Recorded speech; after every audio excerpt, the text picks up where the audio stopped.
Pessoal, vamos voltar então agora para a última das disciplinas, a derradeira. Todo mundo vivo aí, depois de penal? Sim. Direito constitucional, né? Matéria importantíssima. Então, nesse resumo, eu fiquei com 13 questões da prova, né? Bastante coisa. E constitucional ela tem simplesmente 7 questões. É muita coisa.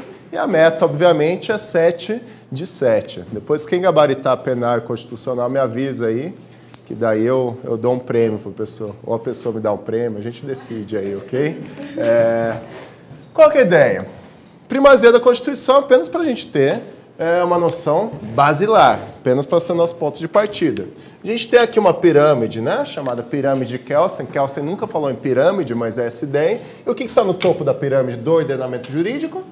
A Constituição, ok? Então, qual que é a ideia? Ela vai emanar, né, seu conteúdo e tudo que estiver abaixo dela, desde a base até todos os demais estamentos da pirâmide, vai ter que ser algo adequado, né? Consoante a Constituição, sob pena da ideia de inconstitucionalidade que a gente vai ver lá na frente. Então, partindo disso, qual que é a ideia? Que a Constituição é essencial, o direito constitucional é essencial para todas as demais disciplinas aí. E daí eu vou usar essa pirâmide já, ok? Por isso que eu deixei ela feita. O que é importante que vocês saibam? Adoram cobrar em provas, inclusive da OAB, classificação da Constituição, né? Geralmente, classificação de qual Constituição? A nossa, ok? Tá pequenininho aqui, quem não estiver enxergando eu leio, pode confiar em mim. Vocês têm que ter em mente aí qual que é a classificação da nossa Constituição. Quanto ao conteúdo, a nossa Constituição ela é formal. Quanto ao conteúdo, pode ser material formal, mas ela é uma Constituição formal. Quanto à forma, a nossa Constituição ela é escrita, né? Quanto ao modo de elaboração, ela é dogmática. As Constituições podem ser dogmáticas ou históricas. Históricas são paulatinamente construídas ao longo do tempo e dogmática é a ideia da nossa. O que aconteceu lá em 86? Por volta disso, formou-se uma Assembleia que redigiu a nossa Constituição de 88. É verdade ou não? Sim, é essa a ideia, ok? Então ela é redigida com o espírito do tempo daquele momento, ok? Quero conhecer seus alunos. Ô, entra aí, entra aí. Olha só a visita, aprovado do OAB de 2030 aí.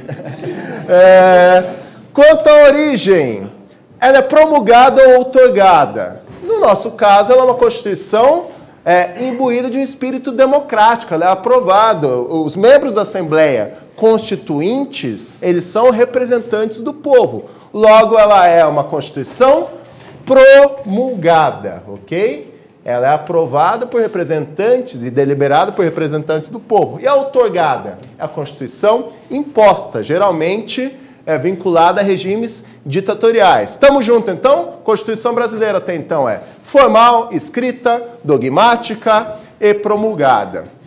E a estabilidade? Aqui que muita gente patina, ok? A nossa Constituição, ela pode ser modificada? Sim, pode. Qual que é a classificação? As constituições com estabilidade podem ser imutáveis, rígidas, flexíveis e semirrígidas. Uma Constituição imutável que nunca pode ser modificada. O que é, convenhamos, bizarro, porque a sociedade muda e o direito deve acompanhar a dinâmica social, né? Então, pode ser imutável. Pode ser também rígida, flexível ou semirrígida. A nossa Constituição, ela é rígida, ok? A nossa Constituição é rígida. O que significa Constituição rígida? Que para ela ser modificada, é necessário um rito mais exigente, mais complexo que o rito do quê? De modificação das leis, ok? E é verdade isso? É. Por quê? Para você emendar a Constituição, você precisa do quê? De uma maioria qualificada. De quanto? Oh, que delícia ouvir isso. 3/5, ok? Ninguém confundiu com 2/3. É 3/5. Em quais casas? 2 casas, que são Câmara dos Deputados e Senado. Em quantos turnos? 2 turnos, que quer dizer que é Câmara dos Deputados, Senado, Câmara dos Deputados ou Senado. Ou, se a proposta partir do Senado, daí começa pelo Senado. Olha o macete aqui, então. Quando a proposta ela parte de qualquer lugar, exceto o Senado, começa por onde? Pela Câmara. Pela Câmara. Se o presidente propõe, por aí vai, começa pela Câmara. Só vai começar pelo Senado se for proposta justamente pelo próprio Senado. Então, como regra, Câmara dos Deputados, Senado, Câmara dos Deputados e Senado. E precisa de uma maioria aí qualificada de 3/5. Então, por isso que ela é rígida. Dá até para mudar, ok? Mas para mudar, tem um rito aí específico e complexo, com nível de exigência mais alto do que daquele para mudar as leis, sejam elas ordinárias ou sejam elas complementares. E dá para mudar a Constituição inteira? Dá para mudar a cláusula pétrea? Cuidado! Cuidado! Cláusula pétrea, como a colega bem colocou, é modificável sim. Esqueçam, caso vocês tenham aprendido dessa forma, que não dá para mexer em cláusula pétrea. Dá para mexer? Dá. Como assim, professor? Dá. Como que você mexe em cláusula pétrea? Apenas para ampliar as garantias esculpidas na cláusula pétrea. O que você não pode fazer com a cláusula pétrea?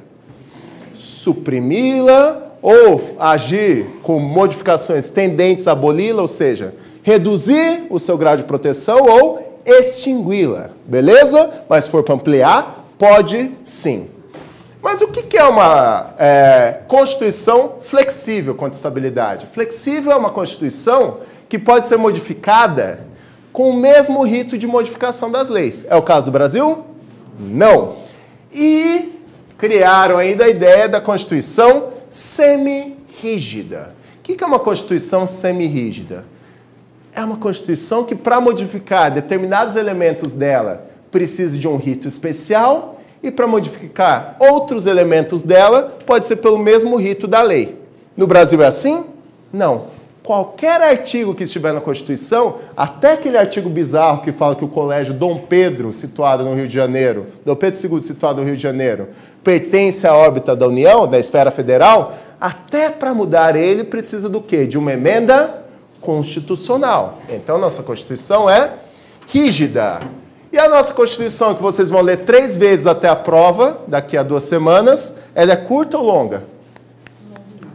Longa, né? Ela é uma Constituição extensa. Então, ela é uma Constituição analítica. O que isso quer dizer? Que ela cuida de elementos que não são elementos basilares de constituições tais quais dos Estados Unidos, da Inglaterra, que seria o quê? As garantias individuais, que seria a organização básica do Estado. A nossa Constituição ela é bastante minuciosa. Ela não trata de temas muito específicos dentro dela, tanto que é uma Constituição longa, ok? E é uma Constituição também voltada à ideia de ter um caráter dirigente. Ela aponta, né, qual deve ser o sentido, o que deve ser buscado, quais são os objetivos da nossa República. Não tem isso mesmo? Tem, né? Está lá no artigo 3º, por exemplo, a diminuição das desigualdades sociais, e tem uma coisa que todo mundo esquece, desigualdades regionais. Não se esqueçam disso porque cai muito, porque o examinador sabe o que o aluno costuma esquecer. É uma meta, então, constitucional que o Brasil diminua as desigualdades regionais. Então, se tiver que tirar verba de um estado para passar para o outro, para ficar tudo equilibrado, é algo da ordem constitucional. Beleza? Olha só. Vamos fazer uma questão aí, então. A Constituição Federal de 88, ela pode ser classificada como... Botei até um E aí. Se vocês acertam de A, B, C, D e E, vocês acertam A, B, C, D também. Dogmática, outorgada e rígida? Por quê? É porque não é outorgado para começar, né? B. Histórica, promulgada e flexível? Não. Por quê? Ela é flexível? E nem histórica. Dogmática, promulgada e rígida? Sim. Sim? Vamos ver o resto? Histórica, promulgada e rígida? Não. Porque ela não é histórica. Histórica, outorgada e flexível. A E está muito errada, né? Quem acertar E vai ter que sentar na taxinha aqui que eu acabei de achar, ok? Para quem não veio ainda, não se esqueçam, quem não estava aqui quando eu falei, não se esqueçam na parte de penal de ler a lei de drogas, ok? É o nosso pacto aqui, beleza? A resposta, então, é a letra C, beleza? Princípios fundamentais. Professor, eu sempre esqueço dos princípios fundamentais. Não esqueça, porque isso cai muito, ok? É aquela típica questão do examinador preguiçoso. Pensem vocês estão com pouco tempo para fazer a prova e tal, tem que elaborar questões. Vocês vão começar por onde? Ah, já vou fazer uma questão aqui do começo da Constituição, o cara não chega até o final, né? Disposições transitórias, então pior ainda, né? A DCT, que fica depois lá da Constituição, mas faz parte dela. Então, veja só, princípios fundamentais. São 5 princípios, ok? Vocês têm que ter isso em mente, ok? Tem que saber de cor e salteado isso. Lembra do mnemônico luta da parte de direito penal? O que o luta dizia? Lugar do crime, ubiquidade, tempo do crime, atividade, ok? Tem um mnemônico aqui, ok? Que é uma palavra, é uma sigla bastante esquisita e quanto mais peculiar, quanto mais pitoresco, quanto mais esquisito, melhor para decorar, ok?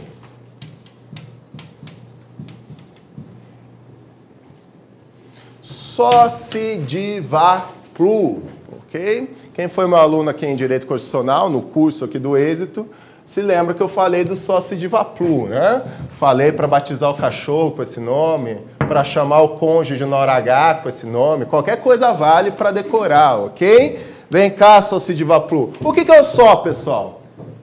Soberania. E daí, o examinador sacana, o que ele faz? Fala, ele aprendeu pelo Sossidivaplu, né? Vamos sacanear esse cara. Em vez de soberania, ele coloca solidariedade. Tá correto? Não. Então, cuidado, não basta decorar, tem que saber o que compõe também. O só é de soberania. O si, cidadania. O di, dignidade da pessoa humana. O 4, valores sociais. E aí muita gente engasga. Não se esqueçam do final. Atenção ao 4. Valores sociais do trabalho e da livre iniciativa. O que o examinador faz para sacanear vocês? Livre comércio, livre mercado. Tá certo? É livre iniciativa. Então, atenção a isso. E o 5, pluralismo político. Sossidivaplu, então o que é? Só? Se? Vocês estão em casa também, fala aí. Passa vergonha com quem estiver assistindo perto. De? Vá? Da livre o quê? Iniciativa. E plu? Isso aí. Não se esqueçam disso para a prova. É questão ganha, ok? Princípios fundamentais, aí, o que o artigo 2º fala dos poderes da União, ok? E o artigo 3º fala justamente dos princípios fundamentais da nossa Constituição, que são os princípios, não, os objetivos fundamentais da nossa Constituição. Então, se lá o artigo 1º fala do alicerce, né, dos princípios que fundamentam a nossa Constituição, o artigo 3º fala do quê? O que a nossa Constituição mira? O que ela quer que nosso país acerte? É o olhar dela, é a busca dela, é o objetivo dela, ok? E aí estão os princípios fundamentais, que estão em 4, basicamente 4 incisos aí. Depois vocês vão olhar com calma nesses incisos, ok? No artigo 4º, pessoal, vai estar falando da Constituição do nosso país em relação ao quê? Aos demais países, ao âmbito internacional. Como o nosso país deve se comportar no âmbito global, ok? Nas suas relações internacionais. São vários incisos aí, e olha só, os que eu grifei são os que são mais exóticos aí, e por essa razão o examinador gosta de cobrar. Ao repúdio específico ao terrorismo e ao racismo. Atenção a isso, ok? E no inciso 10, a ideia de concessão de asilo político. Temos várias histórias aí de pessoas que são exilados políticos que vieram para o Brasil, depois extradita ou não extradita, toda aquela discussão, ok? Outra coisa, a República Federativa do Brasil buscará a integração econômica, política, social e cultural dos povos da América Latina. Não é só do Mercosul, é da América Latina como um todo. E por que eu grifei isso? Integração o quê, pessoal? Econômica, política, social e cultural. O que eu já vi em prova, que é uma sacanagem tremenda, econômica, política, social, cultural e militar. Opa, acertei uma questão, marca essa, está errada. Não existe uma ideia, por exemplo, de um exército único, como lá da OTAN, que tem, né, na organização do Tratado do Atlântico Norte, que eles fazem um exército comum. Isso é buscado pela nossa Constituição? Não. A integração não é também militar. Cuidado com isso. Vamos lá. Uma coisa que cai muito, e está aqui a pirâmide justamente para entender, é a seguinte: hierarquia dos tratados internacionais. O Brasil é signatário de vários tratados? Sim, é sim. Agora veja só, e esses tratados, eles têm esse status constitucional? Pode ser que sim, mas sempre? Não. E para isso a gente vai entender o seguinte, ok? A gente vai entender a hierarquia do nosso ordenamento jurídico. Aqui embaixo existem as normas infralegais, ok? Portarias, regulamentos, regimentos, tranquilos quanto a isso, né? Tá aqui. Há até autores que falam que aqui na base mesmo estão os contratos e sentenças. Mas vamos tratar aqui das normas infralegais, que estão abaixo da lei. Se está abaixo da lei, o que vai ter aqui, pessoal? O status legal? É ou não é? Estão vivos aí? É ou não é? Sim, ok? E aqui vai se dividir em leis ordinárias e leis complementares. Lei complementar é mais importante que lei ordinária? Está acima? Não. Apenas o quê? Uma divisão, né, das tarefas de cada uma, das incumbências de cada uma, das competências de cada uma, e o rito também é diferente. Para aprovar a lei complementar, tem que ser maioria absoluta. Lei ordinária, maioria relativa. Nosso Código Penal é uma lei ordinária, nosso Código Civil é uma lei ordinária, e por aí vai, ok? Quando eu sei que é lei complementar? Quando a Constituição diz que tem que ser. Expressamente ela fala, será aprovada por lei complementar? Ah, mas como que eu descubro isso? Agora eu vou dar uma dica de hacker aqui para vocês. Vocês entram no computador de vocês, dá um Ctrl F. O que vai acontecer? Vai aparecer lá no canto, né, o localizar. A Gabi, que entende tudo de informática, já concordou comigo lá no fundo. E daí vocês digitam o quê? Na barra lá de procura, complementar. Vocês vão achar o quê, então? Todas as normas que são aprovadas somente pelo rito de lei complementar dentro da Constituição. Quando vocês colocam CF no Google, não aparece lá Planalto, Constituição Federal? Então vocês entram lá e depois vocês dão um Ctrl Find em complementar. Digitam na procura complementar, vocês vão saber de tudo que precisa. Há várias normas tributárias, por exemplo, que precisam de um quórum de lei complementar para a aprovação. Vocês tiveram tributário hoje já? Sim? Então veja só. Daí aqui tem um status legal, e daí a gente já vai direto para a Constituição? Não. Porque surgiu aqui uma ideia de status supralegal, né? O STF criou isso, ele fez um duplo twist carpado hermenêutico aí e criou esse status supralegal. E o que é isso? O nome já sugere que é algo que está acima da lei, mas está abaixo da Constituição. E quem que entra nisso? Quem entra no status supralegal, notam aí, são os tratados internacionais de direitos humanos,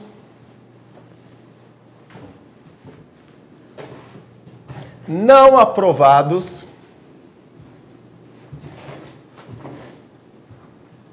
pelo rito de emenda constitucional.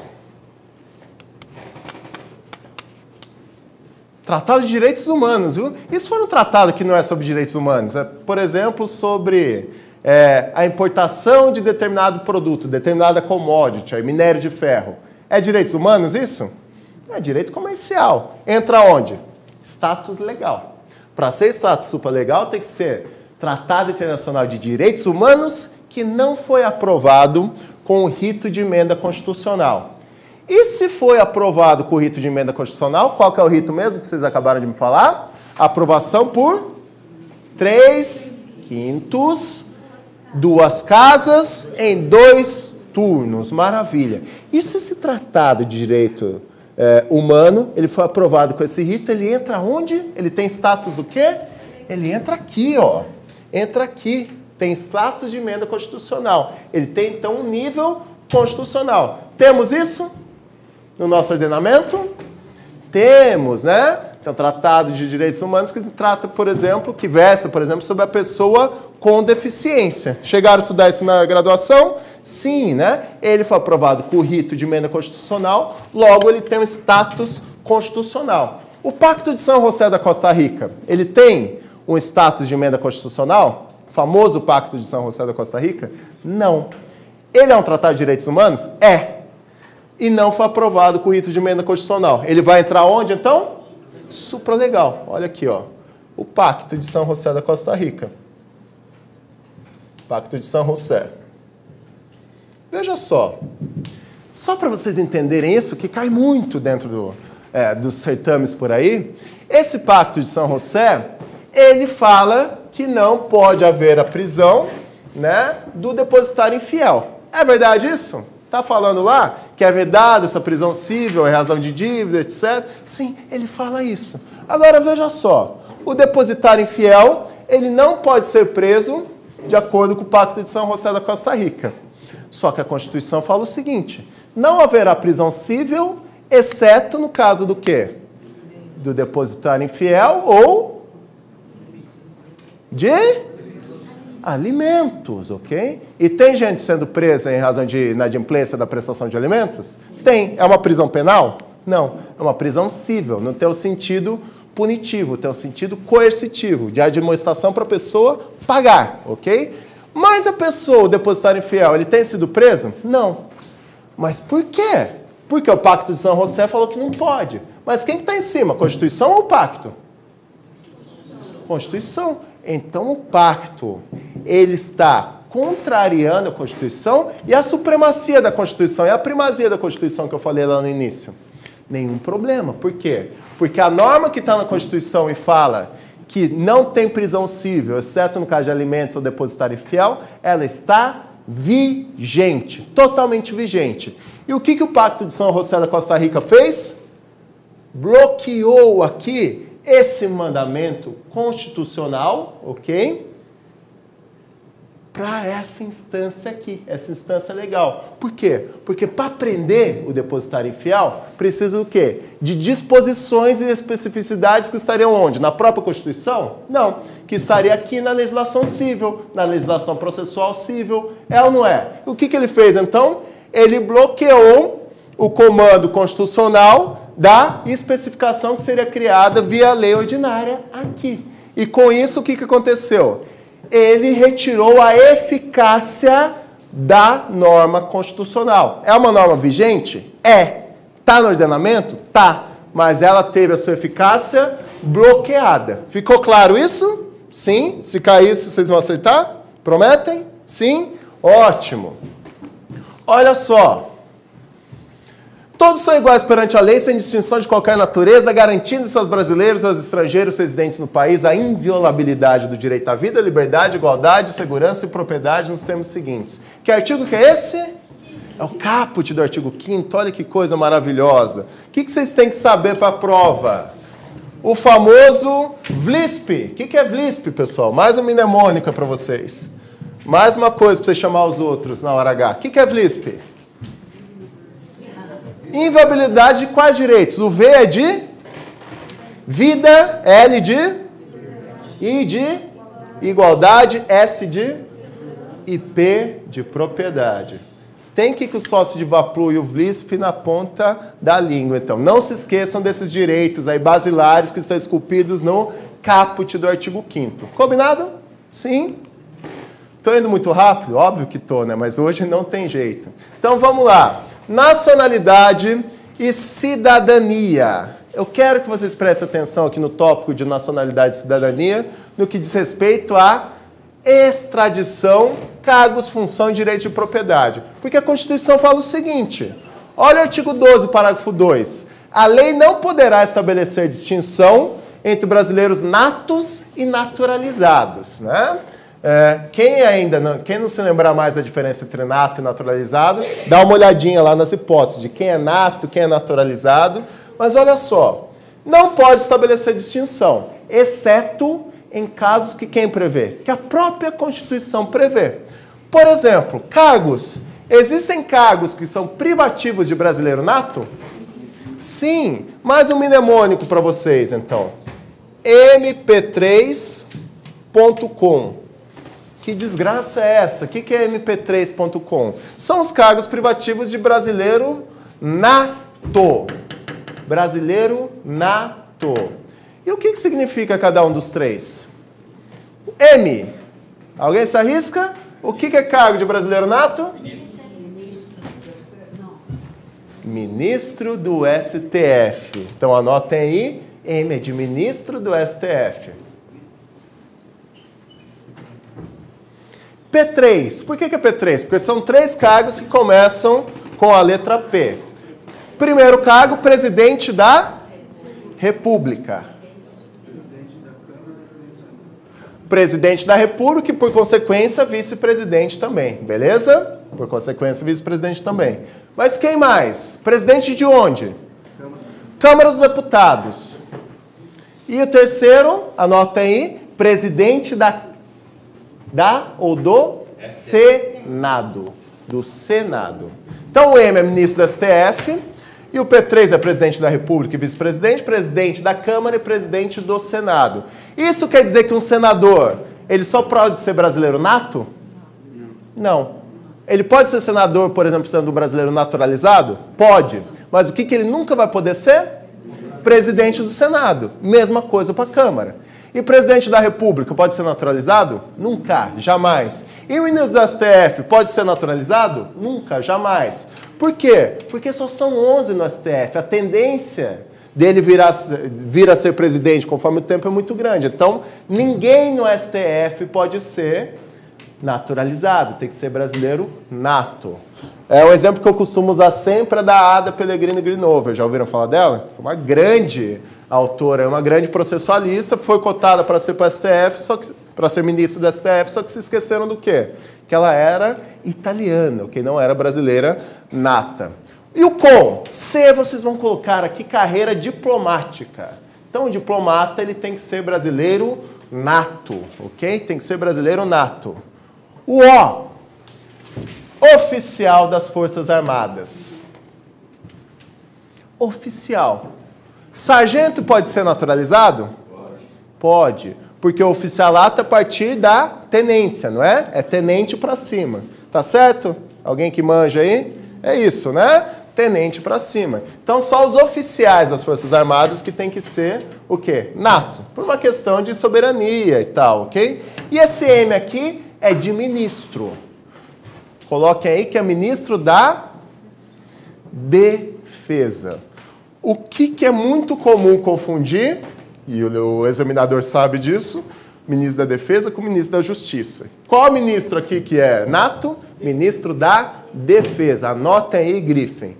Tanto é assim, pessoal, tanto é assim que tem que ser brasileiro nato para esses 3 primeiros cargos, que olha o seguinte, para ser presidente tem que ser brasileiro nato apenas, sim ou não?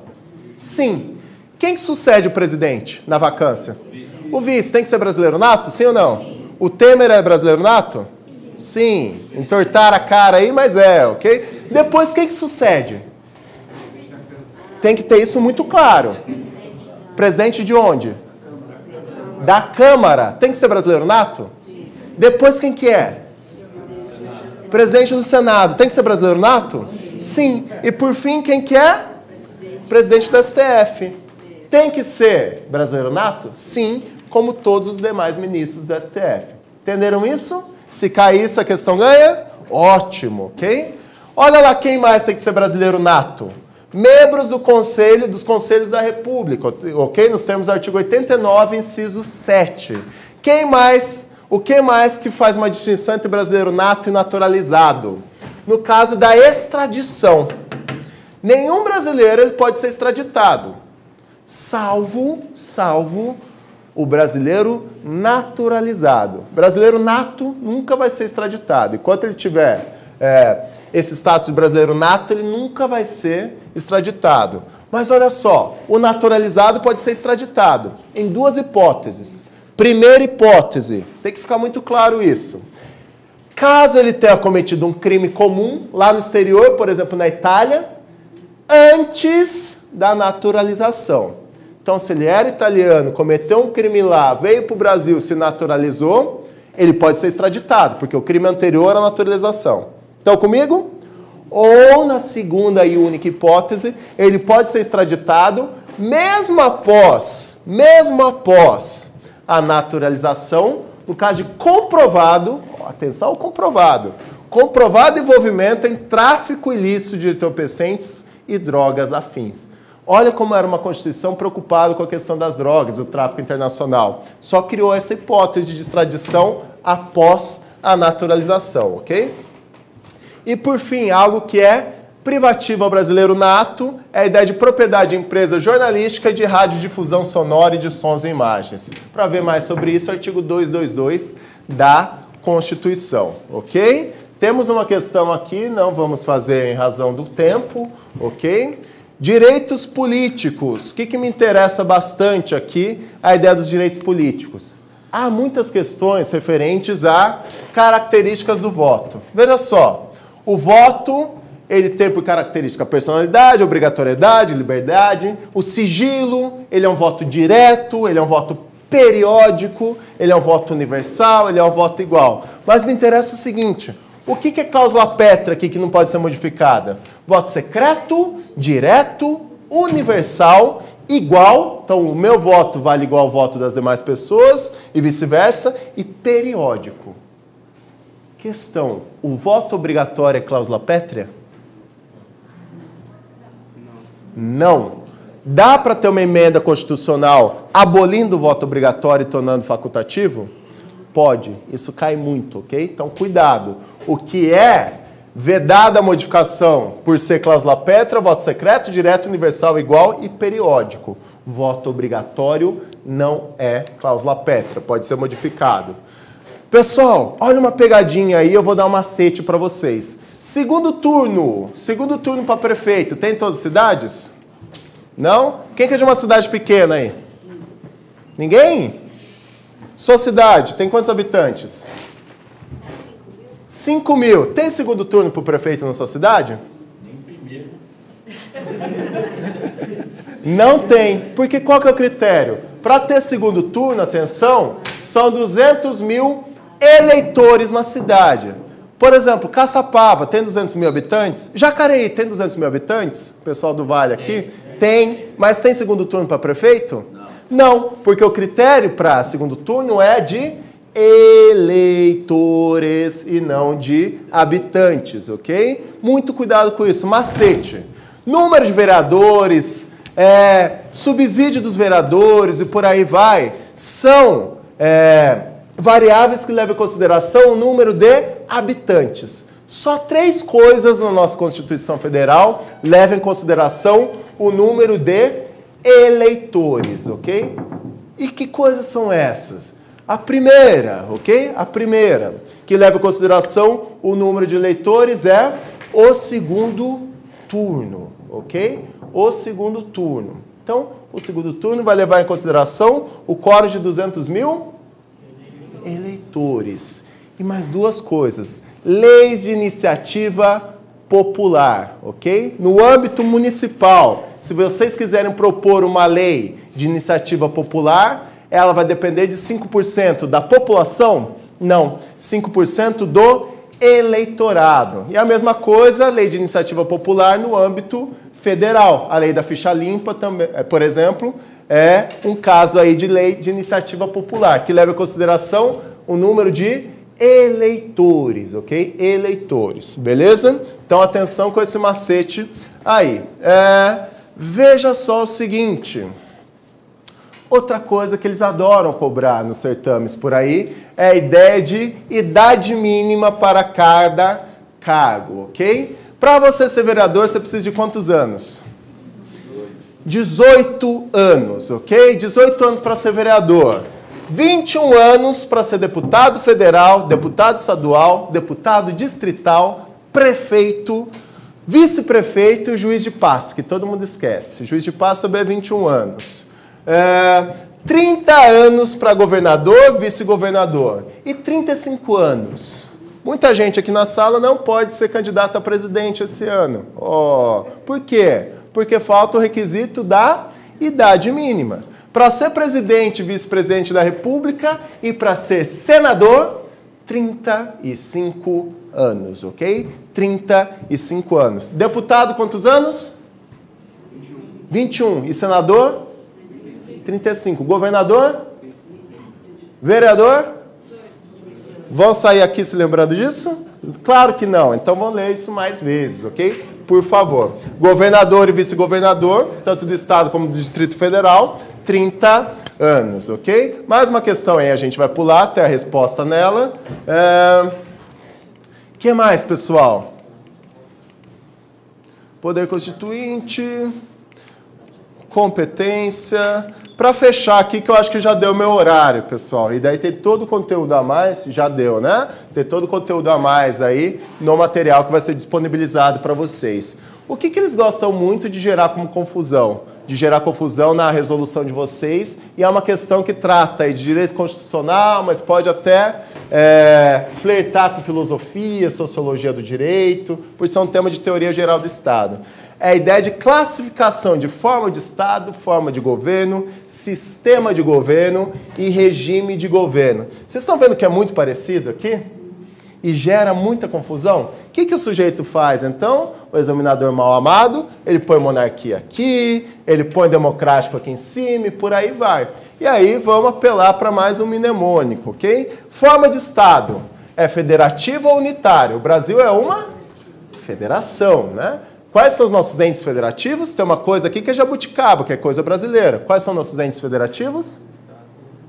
União, Estados, Distrito Federal e municípios. Município é coisa brasileira, ok? No resto do mundo, município não é ente federativo.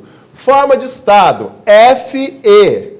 Vocês vão lembrar de FE de federação, ok? Forma de Estado, federação. Começo aqui é igual, é FE. Forma de governo, ok? Dentro desse caos político que está aí em 2018, os últimos anos, a gente pode dizer que a nossa república está pegando fogo. Forma de governo, fogo na república, ok? Somos uma república ou uma monarquia? República. Sistema de governo, né? Vocês têm o Michel Temer no Instagram? Vocês seguem ele no Instagram? Não. Então, a partir de agora, vocês vão seguir, ok? Sigo o presidente. Sistema de governo, sigo. Sistema de governo presidencialista. Poderia ser parlamentarista. Já foi submetido isso a voto em 93. Vocês se lembram? Algum de vocês votaram para isso? Naquela época de escolha. E, por fim, regime de governo, ok? O nosso é democrático ou não democrático? Democrático. O regime democrático é igual ao rego, né? Cada um tem o seu, é algo democrático, ok? Então, regime de governo, rego é democrático. O Brasil, portanto, é uma federação, é uma república federativa, presidencialista, democrático, ok? Olho nesse slide, está no material de vocês, para que vocês não confundam isso, ok? E depois desses trocadilhos infames aí, eu encerro a aula com um pedido de tarefa ao final, ok? Nem vou chegar até lá, já vou antecipar vocês, que é o pedido para que vocês leiam todas as súmulas vinculantes. Nossa, mas todas? Não é muito, né? Em quanto tempo vocês conseguem ler as súmulas vinculantes? Meia hora? Meia horinha vocês conseguem ler. Leiam todas as súmulas vinculantes. Se não cair nenhuma questão tratando de súmula vinculante no exame da OAB, em qualquer matéria que seja, vocês podem vir me cobrar depois, ok? Pode vir me cobrar com capanga, com SPC, do jeito que quiser. Porque vai cair questão de súmula vinculante. Então, no mais, pessoal, desejo toda a sorte do mundo. Menos sorte, mais tranquilidade, porque vocês estão aptos, estão preparados. E uma excelente prova daqui a 2 semanas. Vou tentar ir lá dar um abraço em vocês. Tá certo, pessoal? Bom restinho de domingo. Muito obrigado. Tchau, tchau.